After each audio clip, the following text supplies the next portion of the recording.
Asia cup team रे सामिल हेबेनी शुभमन श्रेयस को मिलिबो बड़ सुजोग। एशिया कप काउंटडाउन किए रहिबो किए बात पड़िबो चलीछि। अजित अग्रकरଙ୍କ नेतृत्व रे जातीय चयन कमिटी चयन करबाको बैठक बसिबो। एबे आश्वस्तिकर कथा हेउछि सूर्य कुमार यादव फिटनेस टेस्ट रे संपूर्ण फिट अछंती। किछि दिन पूर्व सूर्य कुमार यादव अस्त्रोपचार होइथिला, जहा पर से फिटनेस परीक्षा रे पास करिसंती। तथापि चयनकर्ता सम्मुखन रे अनेक समस्या रही, सेमानकु मंगलवार गुरुत्वपूर्ण निष्पत्ति नियाजिबो।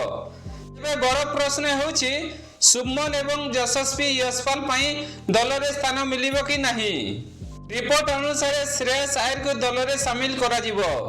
शुभमन गिल, अनुष्पति और रोहित शर्मा अवसर पर संजू सैमसन और अभिषेक शर्मा टी20 रे ओपनिंग करिवार सुजोग मिलिथिला, जहा से माने पूर्ण उपयोग करिसंती।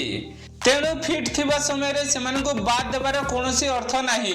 शुभमन गिल एवं यशस्वी यशपाल भारत दलर बड़ नाम।